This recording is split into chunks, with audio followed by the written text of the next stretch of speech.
بالله من الشيطان الرجيم بسم الله الرحمن الرحيم الحمد لله رب العالمين والصلاة والسلام على سيد المرسلين وعلى آله وصحبه أجمعين رب اشرح لي صدري ويسر لي أمري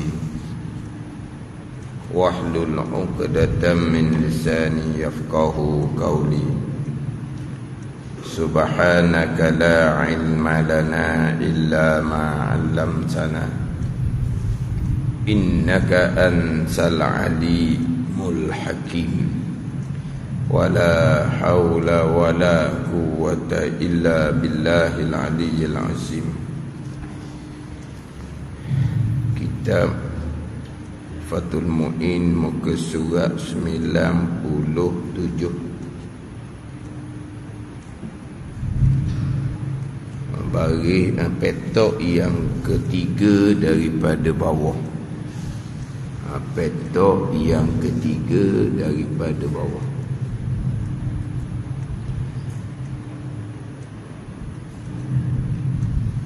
Qala al-muallif rahimahullahu ta'ala wa nafa'ana bi'ulumihi amin.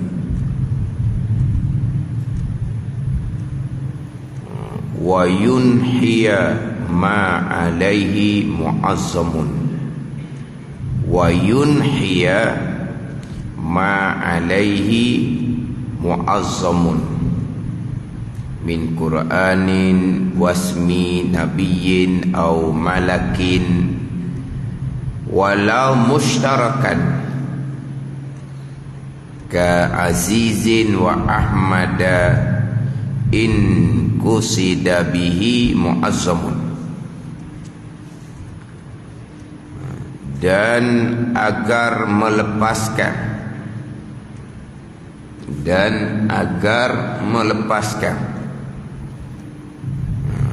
wa yunhiya ma alaihi mu'azzamun, diataf pada kata an yuqaddima yasarahu. Wa yunhiya ay wa yundabu li dakhilil khala'i an yunhiya ma alaihi mu'azzamun min Qur'anin. Lagi situ wa yunhiya, dan disunatkan bagi orang yang masuk tandas sunat agar melepaskan. Wa yunhiya ni menjauh, mana melepaskan sesuatu yang ada suratan agungnya. Ada suratan agung, mu'azzamun, perkara yang ditakzimkan, yang dibesarkan. Mana? Seperti tulisan Quran dan nama Nabi dan nama malaikat. Sekalipun nama tersebut dipakai juga menamai yang lain, seperti Aziz, Ahmad.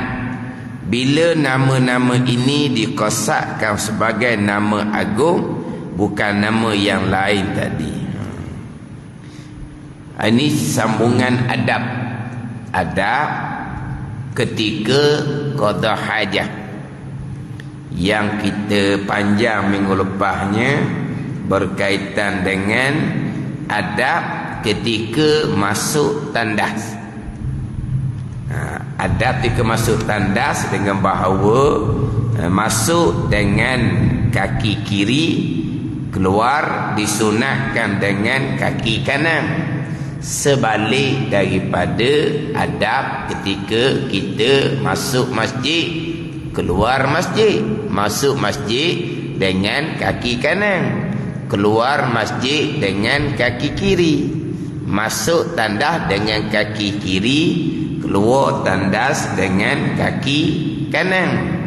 Cuma yang panjang mengelupahnya khala mahallul khala, Tandas itulah dipanggil mahallul khala, tandas tu. Apa dia tandas? Tandas ni tempat yang disediakan bagi qada hajah. Itu dipanggil tandas. Tempat yang disediakan bagi qada hajah, itu tandas.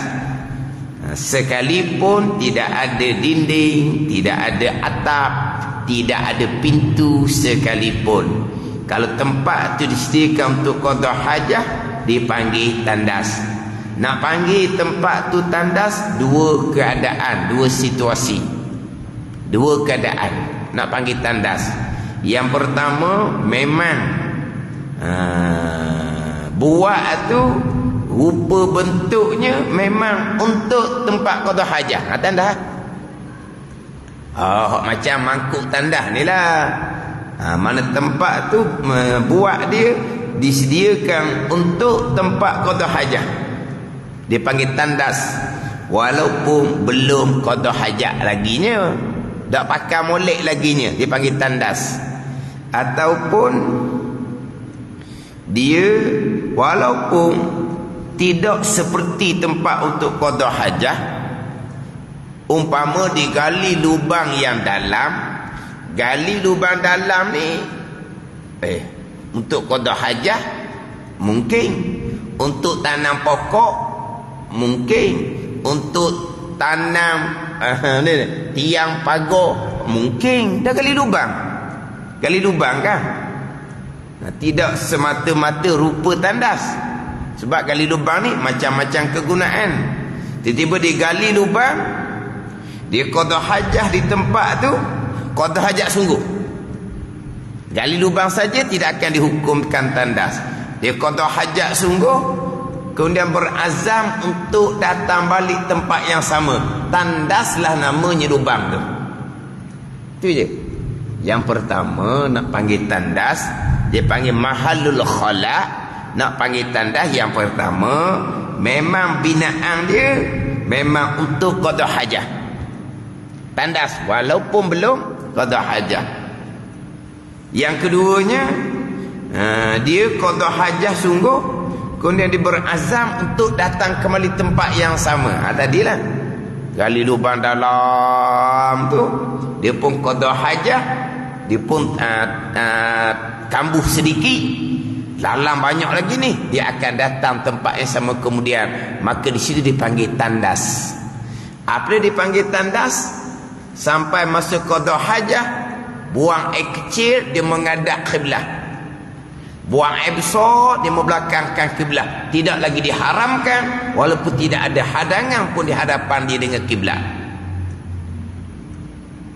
Sebab nanti kebanyakan adab yang sunat, nanti dia ke muka surat 98, petok yang kedua daripada atas tu, itu adab yang wajib.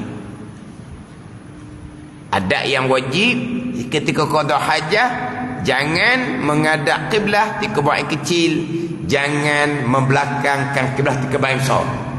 Ini adab yang wajib. Jangan di sini di tempat yang bukan disediakan untuk qada hajah, bukan tandas. Dia qada hajah di pantai contohnya. Dia qada hajah di pantai. Orang zaman dulu dia gali lubang, dia selimut dengan kain pelekat, penyu bertelur dipanggil. Ada ni nampak dia ngokor dalam kain pelekat dia kosek tu, dipanggil penyu sedang bertelur. Ni cerita zaman dululah. Sebab dia kalau qada hajah atas berih sikit, kena atas berih, atas sikit tu lah, atas sikit, atas berih dia panggil, atas sikit tu bahaya.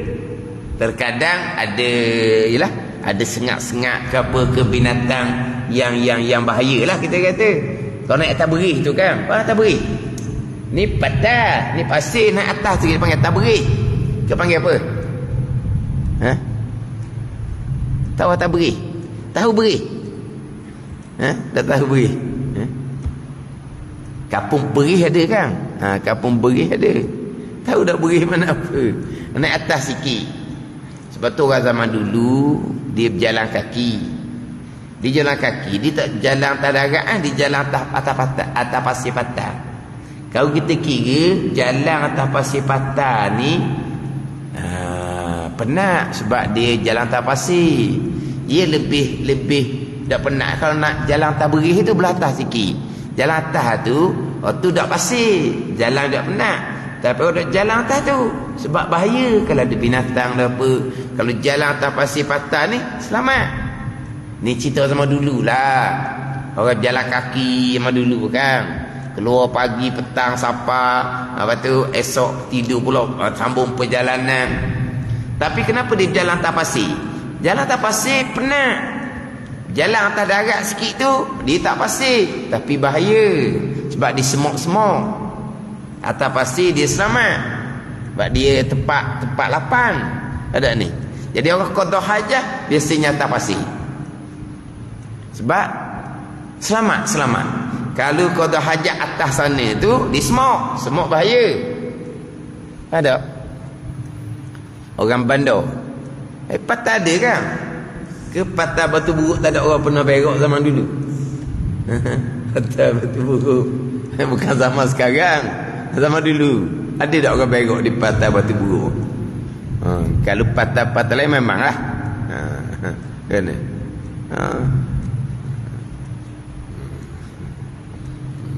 Dia selimut dengan kain tu pada ni dia orang panggil penyu telur berak lah tu.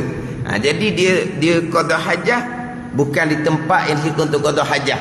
Jangan menghadap kiblat kebaikan kecil, jangan membelakangkan kiblat kebaikan besar. Hukumnya haram. Sebab itu bukan tempat dia untuk qada hajah. Dia qada hajah di padang contohnya. Dia qada hajah di padang. Pun sama juga. Adapun kalau tempat tu disediakan untuk qada hajah, tandas nama dia termasuk lubang tadi, walaupun lubang tu digali tengah padang sekalipun, ataupun bukan tengah padang lah, dalam hutan, tapi digali tengah, makna dengan pokok pun jauh, tapi dia berazam akan qada hajat berlipat yang sama, dia panggil tandas dah. Masa dia qada hajat menghadap kiblat, tak ada dinding di hadapan, membelakangkan kiblat kebaikan besar, tak ada dinding di antara belakangnya dengan kiblat, tidak lagi diharamkan. Sebab itu tempat yang disediakan untuk qada hajah, tandas nama dia. Dinding tak ada, atau sebut tandas tak berkait dengan dinding, tak berkait dengan pintu. Kenal agak tandas. Minggu lepas sekuliah dah cerita tandas, sebab orang dah kenal tandas. Oleh kerana tandas dengan tempat mandi satu pintu, satu bilik, dihukum tandas belaka. Tak betul gitu.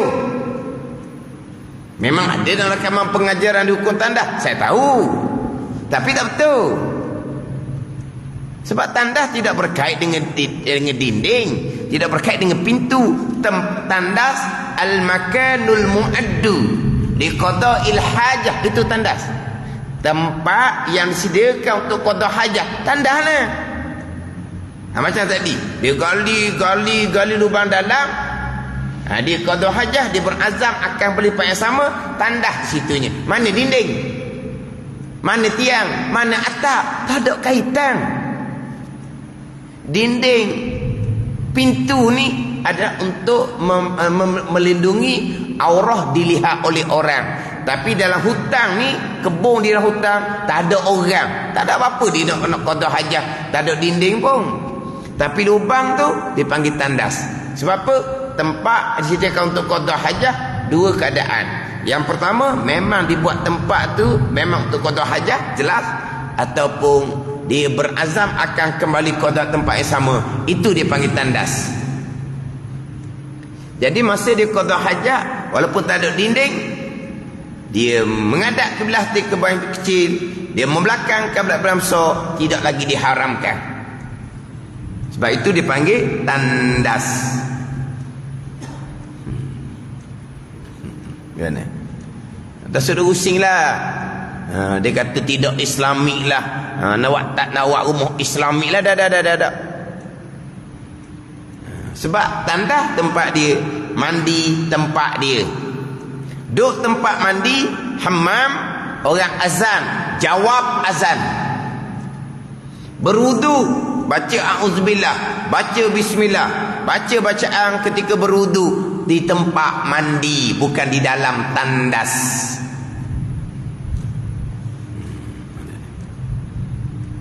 Jadi umpama lubang tadi tu memang tak ada dinding. Memang tak ada dinding. Tapi dihukumkan tandas. Sebab akan kembali balik qada di tempat yang sama. Sebab itulah dia kalau memang tandas, contoh tandas betul benar tu lah. Yelah, orang buat rumah ni dia tak kira mana kiblat. Bangunan rumah pun tak kira kiblat. Sebab bangunan rumah ni dikira kepada luk tanah dah. Oh, tak kira kiblat buat rumah ni.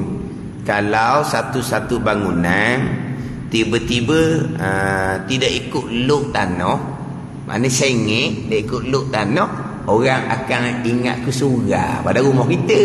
Orang pun berhenti nutupan semayang ingat kesurah. Sebab bangunan yang tidak ikut luk tanah surah. Faham tak ni? Bangunan yang tak ikut luk tanah, masjid dengan surah lah sebab dia ikut kiblat. Kalau bangunan rumah dia tak ikut kiblat, dia ikut luk tanah. Yelah, kalau tak ikut luk tanah jadi sempit lah, rugi kawasan. Tak comel satu dah. Akhirnya kiblat lari ke kanan, lari ke kiri. Kalau kiblat tu lari ke kanan kiri banyak tak apa. Hak bahayanya kalau kiblat ke kanan sikit je, ke kiri sikit je. Hak ni bahaya. Maknanya masjid buat rumah tu kalau dibuat ikut kiblat pun tak nampak mana. Tak ikut luk tanah sebab dia sikit je. Kalau banyak lain. Ada ni kalau banyak tak apa. Kalau sikit satu penyakit. Pada ni dia semaya di rumah dia ke kanan sedikit, ke kiri sedikit, dia duduk nyerong sikit je. Orang gini ni, orang gini, siapa yang tarik semaya di masjid, dia duduk tak sama macam orang. Dia duduk macam kanan kiri, cari duduk. Maknanya ni saya pernah jumpa orang gini. Kata kenapa dia jadi, dah kita sah kan menghadap kiblat, dia tu macam lari daripada orang, lari daripada orang. Bila tanya-tanya, gitu ke saya tak perasan, dia kata memang tidak perasan. Memang tidak perasan. Kalau dia perasan, tidak buat gitu. Orang seterik ke kiblat, dia gini. Nampak dia tu. Kalau rokok pun nampak dia tu. Tak macam orang lain. Saya pun nak tegur, tanya, kenapa kamu semayang?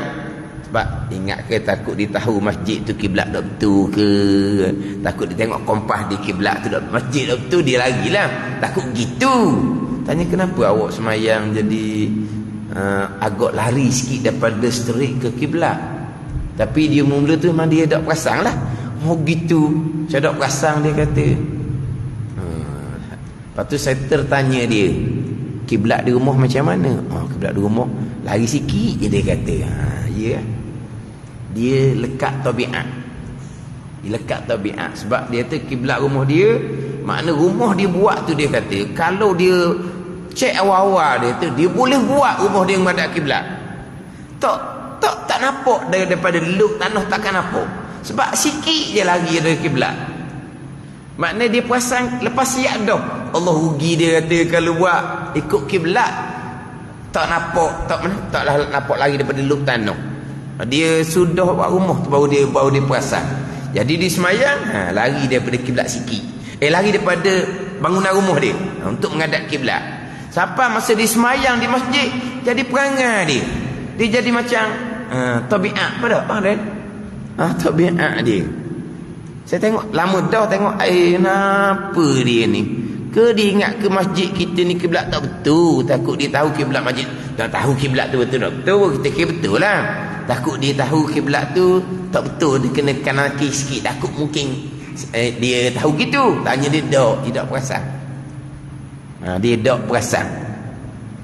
Jadi buat rumah memang orang ikut luk tanah. Macam mana dengan tandah? Tandah pun orang nak kira. Orang kita ni buatlah gona-gona pun. Dia tandah ni, bangunan rumah tandah ni buatlah menghadap utara ataupun selatan. Jangan menghadap timur ataupun barat. Boleh buat. Sebab dalam tandas tu dia boleh pusing je kan, ke payah. Dia nak pastikan pintu sebelah mana, tempat mangkuk tandas sebelah mana. Dia boleh buat dah. Sebab nak biar jadi tandas tu menghadap utara ataupun menghadap selatan. Jangan menghadap timur ataupun barat. Kalau menghadap timur, masa buang air besar membelakangkan kiblat. Kalau menghadap barat, masa buang air kecil menghadap kiblat. Faham tak ni? Kalau lah tandas tu menghadap timur, dia duduk menghadap timur, masa dia buang air besar dia membelakangkan kiblat. Mana najis yang keluar tu tuju ke kiblat. Ada ni. Masa buang air besar, dia tak kira kepada belah hadapan, dia kira pada belah belakang. Sebab najis yang keluar tu ke buang air besar tu dituju ke kiblat. Adapun masa buang air kecil, baru dikira kepada belah hadapan. Jadi kalau dibuat tandas tu menghadap timur, masa buang air besar dia akan membelakangkan Kaabah. Kalau dia menghadap ke barat, masa buang air kecil tu dia menghadap Kaabah.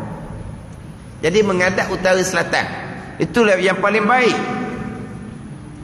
Tapi kalau memang tempat tu disediakan untuk qada hajat, menghadap dan membelakangkan kiblat tidak diharamkan dan tidak makruh dan tidak khilaful aula. Membelakang kiblat, menghadap kiblat.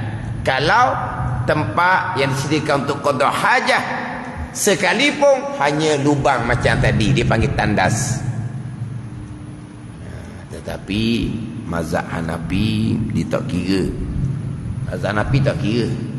Menghadap kiblat ketika buang kecil, membelakangkan kiblat ketika buang besar, haram semata-mata, walaupun di tempat yang disediakan untuk qada hajat, walaupun ada dinding antara orang qada hajat dengan kiblat.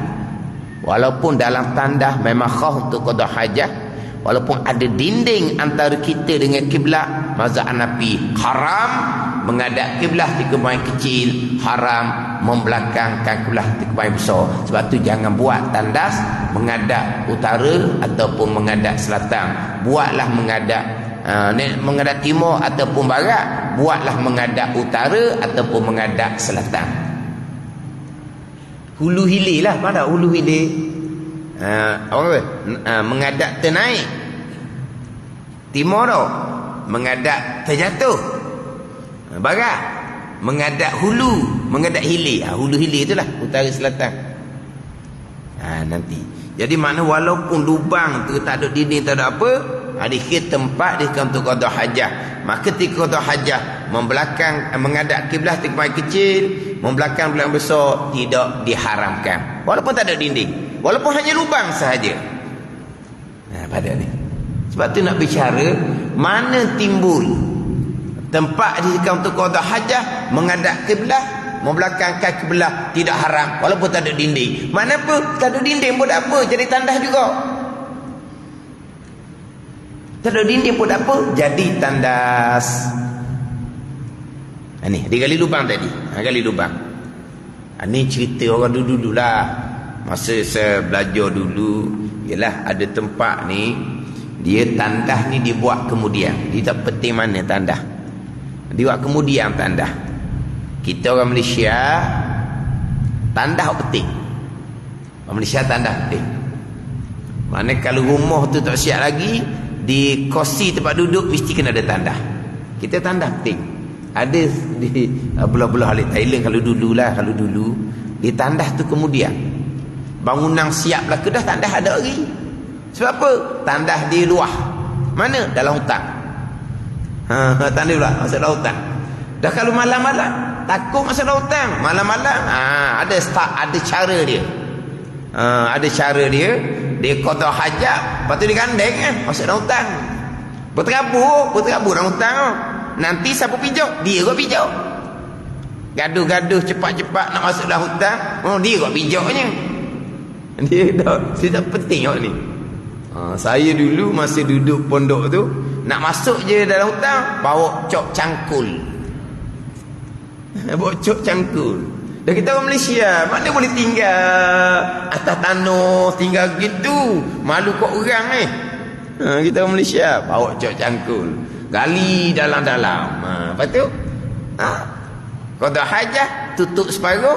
Dan hari datang pula, tutup pula. Lama-lama orang lain pun turut juga. Sebab apa? Selamat daripada pijak tahi. Dah siapa pijak tahi? Tuan dia lah pijak. Mana dia dah? Dia berok ngata-ngata. Dia orang belah dululah, dulu cerita dulu. Macam mana kalau kita gali dalam, gali. Tadilah, gali lubang. Macam-macam hal. Tanam pokok, tanam tiang pagar, boleh jadi belaka.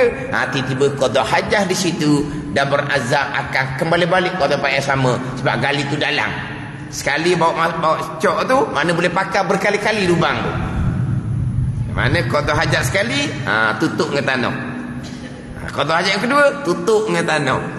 Mana berkali-kali boleh guna lubang tu. Maknanya azam di hati akan datang kembali tempat tu untuk qada hajat.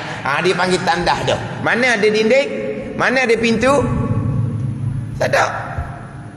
Macam mana menghadap kiblat, membelakangkan kiblat? Sebab tak ada dinding tu, tidak diharamkan. Sebab itu tandas. Tandah apa? Dinding tak ada, pintu tak ada. Siapa kata syarat dinding, syarat pintu di tandah? Tandah tempat disediakan untuk qada hajah dipanggil tandah. Jadi tempat qada hajah dengan tempat mandi sebelah-sebelah. Nyata mana tandas, nyata mana tempat untuk mandi. Tempat tu mandi, orang bang jawab azam elok-elok. Itu bukan tandas. Ada ni. Nak baca doa masuk tandas, baca doa dalam bilik mandi, kemudian melangkah ke tandas. Nak baca doa keluar tandas, melangkah ke bilik mandi, baca doa keluar tandas. Bilik mandi bukan tandas. Faham tak ni? Tak ada kaitan dengan dinding, tak ada kaitan dengan pintu. Sekarang ni wallahu alam lah, hari tu banyak juga perbahasan yang timbul. Tandah ke tidak? Tandah ke tidak, banyak perbahasan yang timbul. Wa illam yakun fi bunyanin, dalam kitab Bujari Fathul Wahhab, sekalipun bukan dalam binaan. Tak berkait dengan binaan, tak berkait dengan dinding, tak berkait dengan pintu. Tempat yang disediakan untuk qada hajah, dua situasi. Yang pertama, cara buat tu. Yang kedua, kita nak berazam akan qada hajat ambil yang sama, dipanggil tandas. Macam saya sebut mengelepah lah. Dulu masa di Pulau Redang, rumah atas air, sekarang ni rumah tak darat dulu. Maknanya dia ada lubang sahaja. Dia ada lubang sahaja. Lepas tu dia pun qada hajat, dia buka lubang. Maka tandas lah tu. Tak ada dinding, tak ada apa, tak ada kaitan. Tak ada kaitan dengan dinding, tak ada kaitan dengan pintu. Biar nak tahu hak mana hak tanda.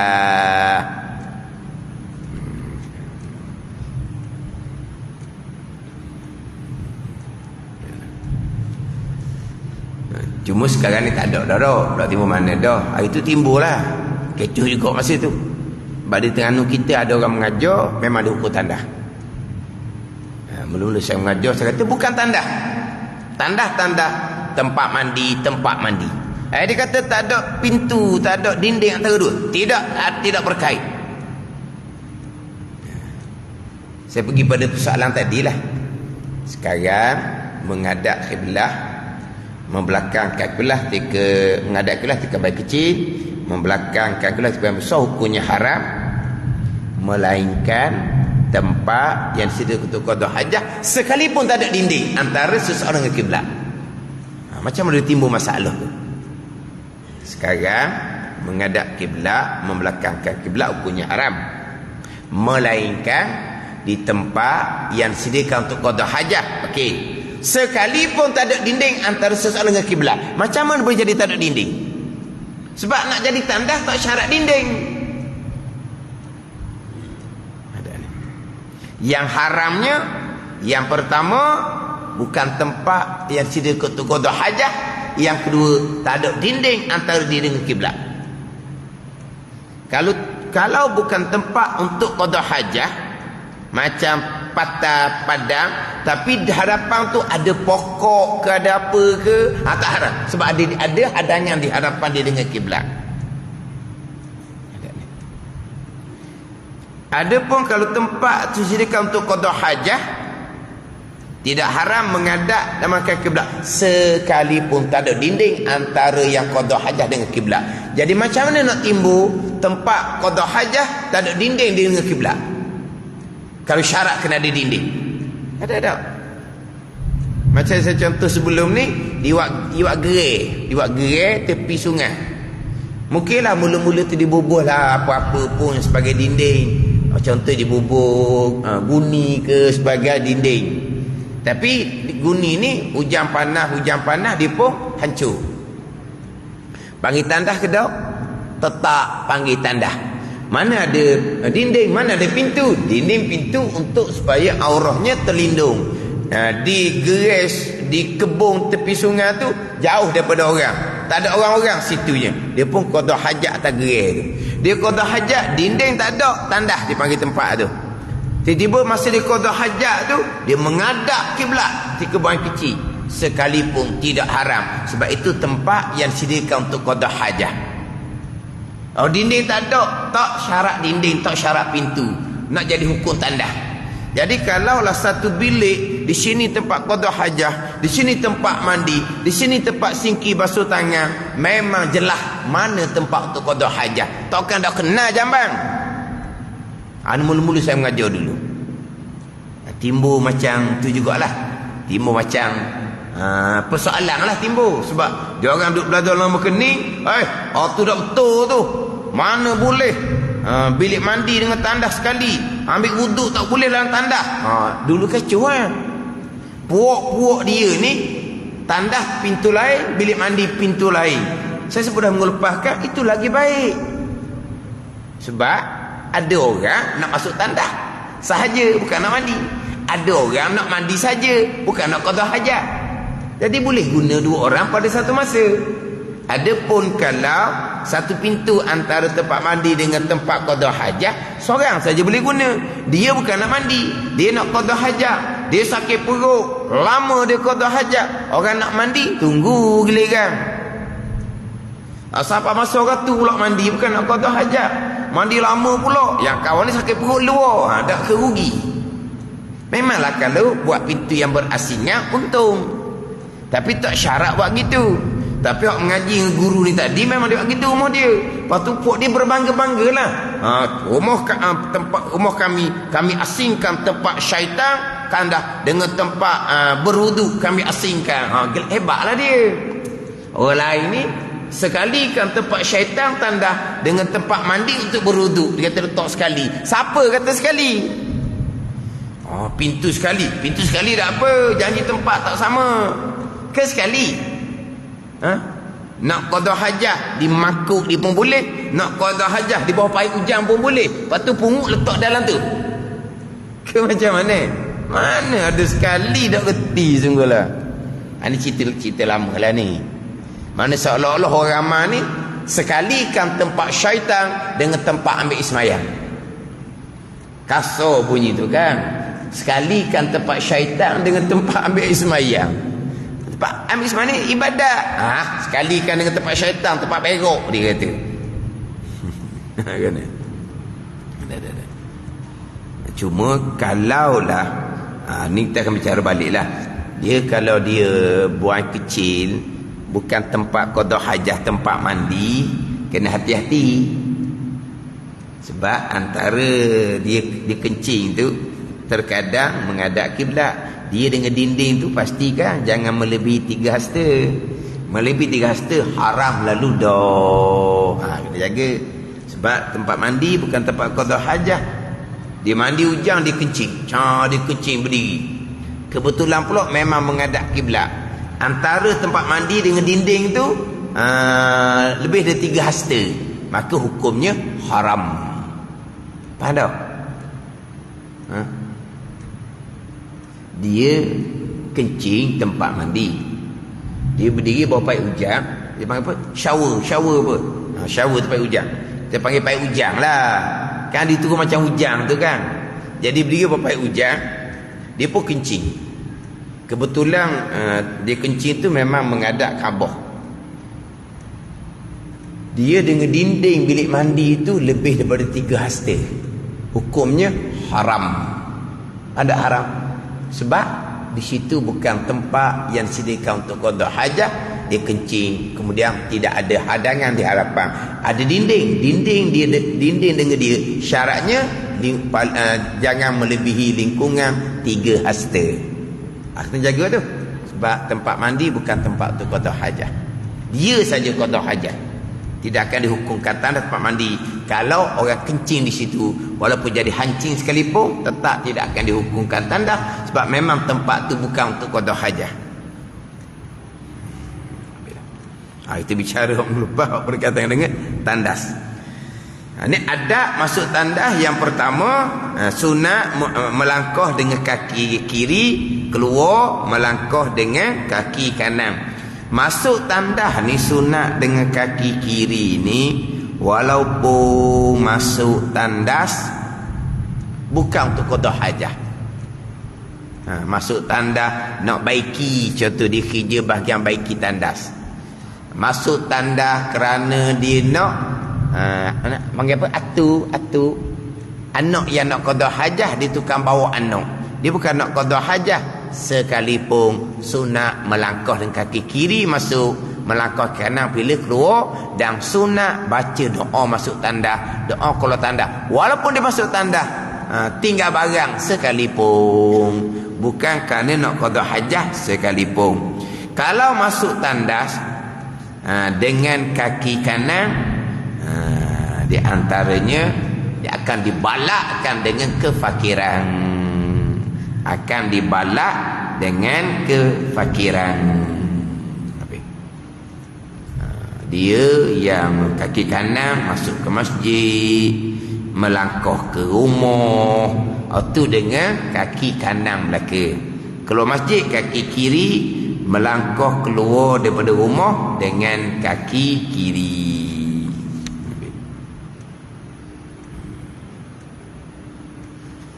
Doa masuk tandas akan dibicarakan kemudian, ada di Musab 98 tu. Doa keluar tandas ada di Musab 98.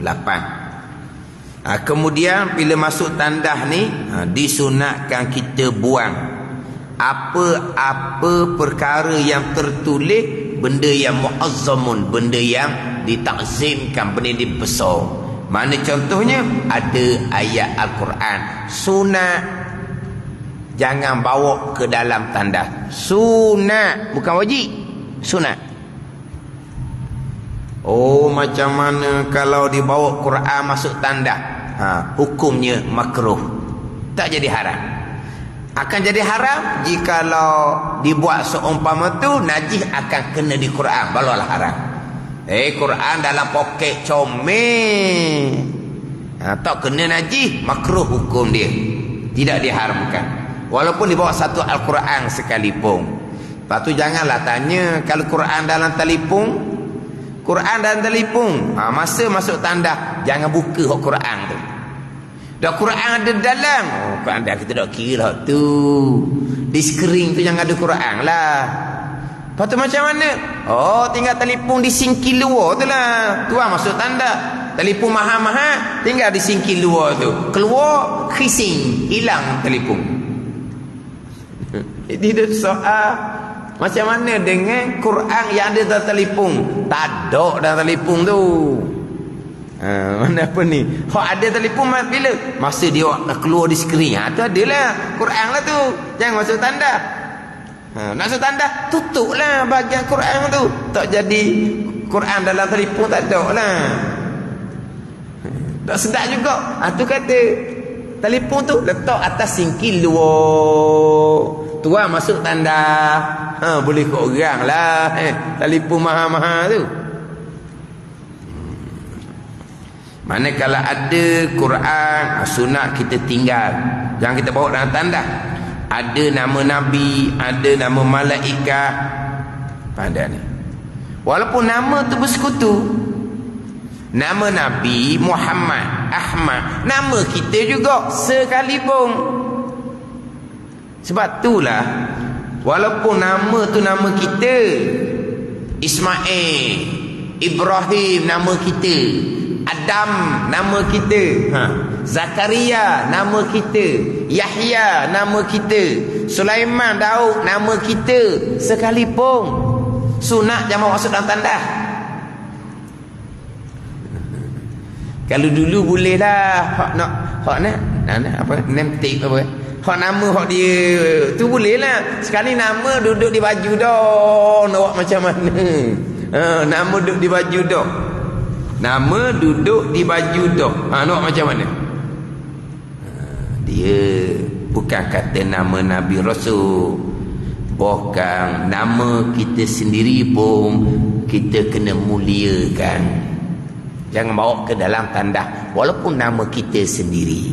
Tambahan pula kalau nama kita memang nama Nabi Rasul, tambahanlah pula nama Nabi Rasul, nama kita tu. Setambahan pulaknya jangan kita bawa ke dalam tandas.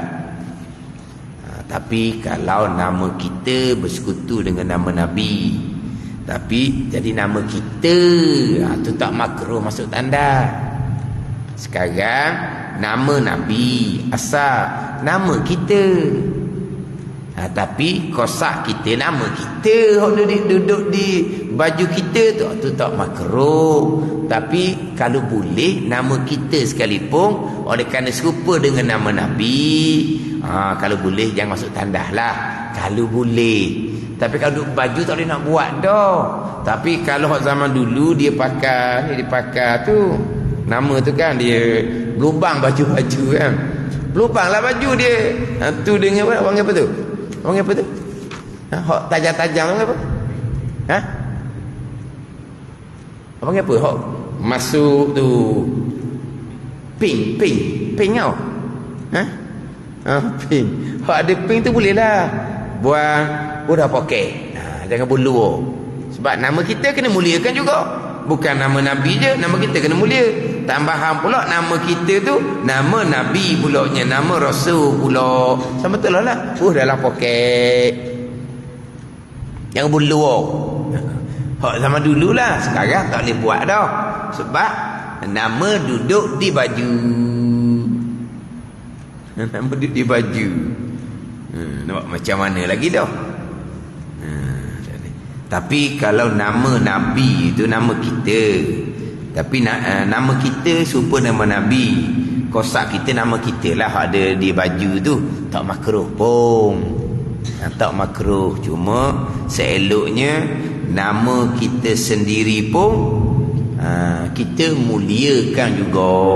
Jangan bawa masuk ke dalam tandas. Sebab tandas ni tempat yang gitulah, yang mana disunatkan kita bersegera keluar tandas, dimakruhkan kita berlama-lama dalam tandas. Tandas ni dia kalau berlama-lama dalam tandas boleh bawa pada penyakit waswas. Jangan berlama-lama. Kalau dia sakit perut tu cerita lain. Ni duduk atas tandas hok boleh duduk congok tu kan, duduk situ main telefon pula, kering dah keluar tu, dah berdua lagi ni duduk main telefon. Tu hak makruh tu. Hak keluar tu kering dah. Dia duduk main telefon, duduk main set telefon dah tandas. Tu jadi tandas tinggi tu bukan hak sunnah. Sunnah tandas kita mencangkung atas dua kaki tu hak sunnah. Bukan tanah tinggi kita duduk setengah lainang pula situnya. Kalau zaman dulu baca sok khabar pula. Zaman dulu pula isap rokok dalam tandas. Isap rokok. Kita masuk tandas kemudian pening pada kita. Tapi orang kata comel lah, nak isap rokok masuk tandas. Sebab apa? Tepat kawan kamu dalam tu. Kawan kamu tu berakhirlah dengan asap kebuk dalam tu. Kawan dia duduk dalam tu sukalah. Kan tak boleh makan, tak boleh minum dalam tandas. Makan minum tak boleh lah, makruh. Hak ni bukan makan minum. Hak ni waktu keluar asap ada kawan di dalam tu. Duduk lama-lama lagi bagus. Kebuk. Ada satu tempat tu, ada satu tempat tandas orang perempuan. Ada perempuan isap rokok dalam tandas. Apa penimpala masuk, dia kata bawa rokok. Ditakut oleh lelaki masuk, bukan oleh lelaki masuk, kata orang perempuan jenis isap rokok. Isap rokok dalam tandas. Tandas perempuan.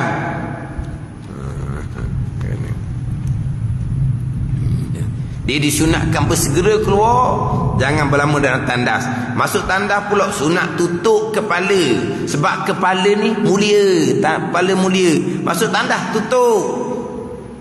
Ada tempat mengaji pondok, habis syaitan, kita nak ambil semayang tak boleh, syaitan di bawah atas kepala. Syaitan satu untuk basuh kecing, syaitan satu bawah atas kepala. Kita nak ambil semayang luar ni, tak ada syaitan nak basuh kaki. Mana syaitan? Dah tandas di bawah satu untuk basuh kecing.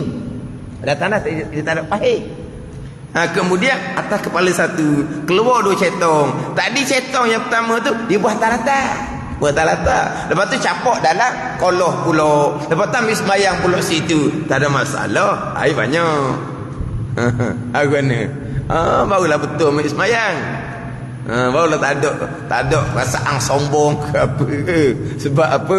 Sebab syaitan dalam tanda buat tarata, masuk dalam koloh, kita basuh muka kita dengan air koloh. Kau ni kamu? Tengok orang kampung pakai dak ambil semayang lah koloh tu. Dah koloh tepi tandah. Koloh wudu ni tepi tandah. Dalam tandah tak ada air pahit. Dia kena pakai berdi, pakai cetong. Kalau buang yang besar, pakai berdi. Kalau buang yang kecil, pakai cetong. Cetong buat letak, buat kepala satu. Sebab apa buat kepala? Sunat tutup kepala. Sebab kepala ni anggota yang mulia. Tandah tempat keji, maka sunat tutup.